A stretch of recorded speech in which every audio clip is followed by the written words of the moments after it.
I've come a long way to be where I'm at right now. A lot of lessons were learned. A lot of failures happened. A lot of long, hard talks with myself happened. But that's part of the process. Part of the process is knowing that where you're at is not a good place and it's where you shouldn't be. Also understanding that where you're at and what you're doing doesn't just affect you, it affects the people around you, the people that rely on you, the people in your life. For me, I was one of the most selfish, arrogant people that you could have been, that you could have met. I had a cockiness about me. It wasn't confidence, it was cockiness. And I was sitting there every single day thinking that I was doing what I was supposed to do. I was training every day. I was eating kind of healthy-ish. And I thought that the whole world was there to please me. I was really self-centered even when it came to my family. I didn't understand what was right in front of me. I didn't understand the gifts that God had given me and that I was pissing them away day by day with every single action that I was doing. And the hard part about that is coming to the realization that you are proactively doing that. Every single action and decision that you take during the day, you are choosing to have that life. You are choosing to go down that path. You are choosing to create the environment that you are a part of. As soon as you can sit there and take inventory of what you have versus what you think you have, that's when the switch happens. That's when the perception of life turns for you. I remember when I was in the military, I had the structure. The uniform gave you a sense of pride. It gave you the organizational pride that you had because you knew you were a part of something. You knew you were a part of a community. You were part of a mission. You had an objective. Even if you didn't really do any hard combat, you weren't part of a combative crew or a team. But what it costs you, if you sit there and think about it, I still know people in today that have this same struggle. What it costs you when you sit there and think about it are your relationships, your time, all for the trade-off of wearing the uniform, saying that you did it, doing these cool things. It is costing you everything else in life that is important. Sure, I was trying to excel at work in the military with what I did, but what it was costing me was my presence at home, my relationships in my own household, and I was losing myself day by day because I was maintaining one instead of the other. At the time, I was naive and thought that I could do both things at once. That if I did the best here, the other stuff would kind of just take a back seat, it would kind of handle itself. That's not the way it is. You need to be proactive with anything in life that matters and anything that you have your eye on. Because if you put it on idle or coast, it is going to take you wherever it wants to take you. So it costs. It costs a lot to do stuff of a higher calling and to put yourself second, to not be first. And when I came out of the military, what happened was when you took off that uniform, a lot of people lose their purpose. And that's exactly what happened to me. I remember talking to my wife saying, what am I going to do? I have to do something. I was starting a whole bunch of stuff. I started a fitness page. I started a digital marketing page. I started a digital product page. I started a whole bunch of stuff just to get that rush of starting something and belonging to something. But a lot of people know that people who have that feeling in their life, the adrenaline rushes in starting something. It's not in finishing it. So you're sitting there starting things, not finishing it, and giving all of your attention in large amounts, in large waves, to that instead of what you are given to the family, the thing that you need to take care of. And when I left the military, I was searching for that. Blindly walking around not realizing what was in front of me. I had just got flown off of a deployment and I came right back into it. I didn't know what I was going to do in civilian life. I knew though that I lost that. It's not that I gained anything. I lost that. I didn't gain more time with my family. I didn't gain the last year and a half with my mother. I didn't gain anything. I didn't gain the last 2.5 years with my grandmother. But I lost that. And that's a real hard thing that you have to understand. So ultimately that led to me hitting my rock bottom. The rock bottom for me came after about 8 months of getting continuously worse after I had already been continuously getting worse in active duty. COVID was when I started my downward spiral. But at the time, I didn't realize it. I had just lost my brother in the summer of COVID. We had just had a child. I was doing things I wasn't supposed to be doing. I was not acknowledging my family. I was living in lustful ways. So I was pushing and distancing my wife further away, but I was still being a great dad. I was still there saying that I'm doing everything I'm supposed to do. And when I left the military, the downward spiral just compounded even faster because I didn't have that structure. I didn't have that organizational structure telling me, hey, we need to take care of this. You can do that on your own time. But as soon as you gained all that time back, you began to compound your downward spiral. And with that, it started out Saturdays, drinking. 4:30, 5 o'clock, hit the sticks up while the wife was making some food. And it progressively got earlier and earlier and earlier to where then it would be at 11:30 a.m. on a Saturday because we weren't going anywhere. We weren't doing anything. College football's on, golf's on, this match, this thing's on. So then it just became an opportunity to be drinking earlier and earlier. Well, then when you lose your job, because you walked away from the military, then it becomes a daily issue. So it went from weekly to daily. So then daily, 4:30 or 5, wife's cooking dinner. Let's crack a couple open.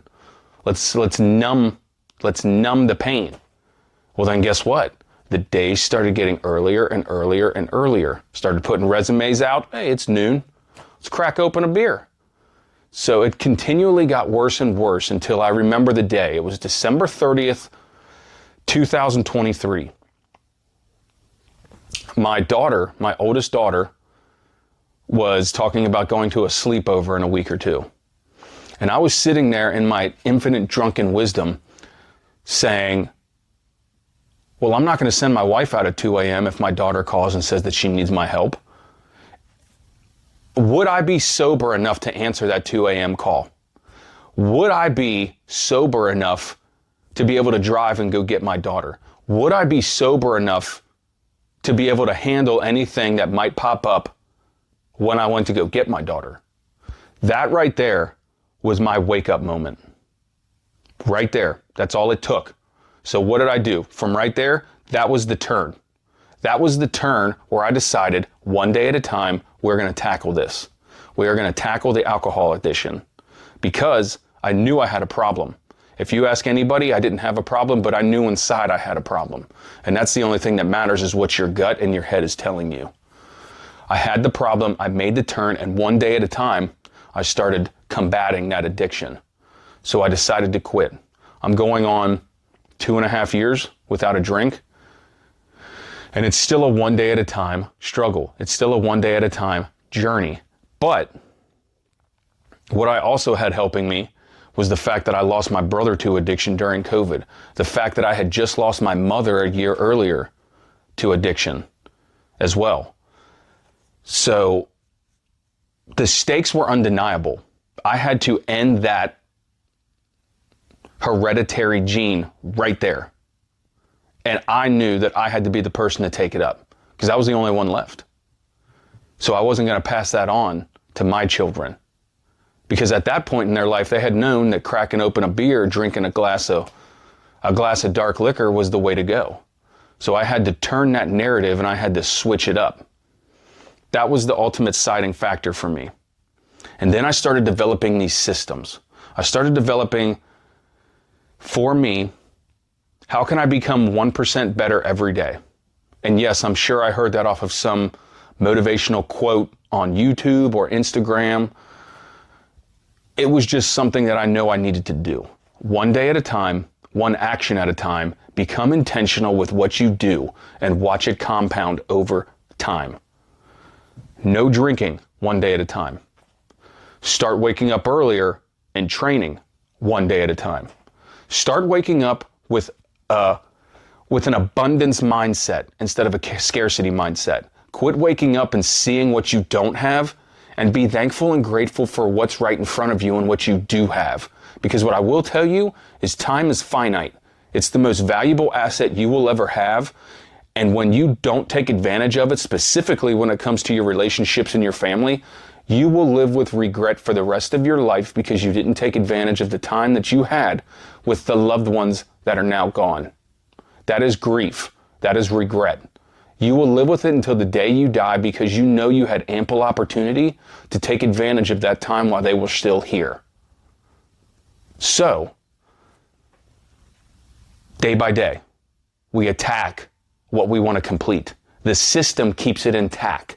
I started off with a checklist for about 6 months. Checklist. Wake up early, check. Eat healthy, check. Train, check. Self-develop, check. Read scripture, check. Be intentional with your family time, check. And that's how it starts. Because when you understand the purpose behind it and what's at stake, that's what keeps you intact and moving forward day by day when the motivation fails. Because the motivation is going to fail. Week 3 or 4 is when it happened to me. That's great. I'm all zooted up. I'm all ready to go. 3 weeks, bam. No change in the scale, no change in the mirror. Well, hell, let's give this a quit. Let's quit this. I'm not seeing any progress. Stick to the systems. The systems is what help you keep in place the daily objectives and action items that you need to complete to get to your goal. Your purpose is what you have to do. And then even further than that, when I got to month 2, 3, and 4, I started saying, hey, I'm looking good. I'm feeling good. I'm getting better. I haven't drank. I hit my mark. Wrong. Because then is when I've realized another thing. The difference between a goal and duty. The difference between something that you're shooting at and something you maintain. Something that is a goal that can be achieved versus something that is a duty that is your purpose and your identity. Goals have timelines and finish lines. Duties and purpose and identity are forever. That is what allows you to stay on the system. That is what allows you to stay marching forward towards what you want, towards the version of yourself that you are, that you let yourself go when you decided to put everybody else first, when you decided to let yourself go, and you just compounded it over time because life got too hard. So the things that I do now, a day in the life for me, 4 a.m. for training days every 48 hours, 5 a.m. for non-training days, so I'm up. I'm up and ready to go before the family's up so I can be proactive with my time. I already know that every single day, life is going to throw a curveball at me. But if I can take control and maintain my schedule in the morning hours before everybody else wakes up, I've already got a W win. I've already taken control and I have my hand on the reins of the day. You are always going to have to turn around. You're always going to have to take a detour. There's always going to be a curveball. There's always going to be a, oh, I forgot to tell you. But if you can put yourself in that mindset to where you've already controlled the day, you've already gotten better, you've already completed something, you will be more prepared for the curveball that you know that is coming to you. Life will beat you down and test you in more ways than one daily. The system is what keeps you on point. The system reminds you that this is what you're doing regardless of how you feel and what you have going on. And then over time, the consistency and progress that you're made through the system allows you to have those days to where, oh crap, family member went to the hospital. We're going to have to sit this one out today, but we're getting on track tomorrow. The consistency compounded over time with the results that you get from it allow that buffer zone to when God really puts a lot on your plate. That is how this works. Take control of your morning, navigate the day. When the day is over and the family is back in the house, that is when you become more intentional with your time. You give the time back to the family, you be present, you be where your feet are. That is how you combat these things. This is what I'm going to tell you to do. Tonight, write one thing down that you are going to complete tomorrow. Don't tell anybody else about it. That's the problem. You're telling people about what you want to do.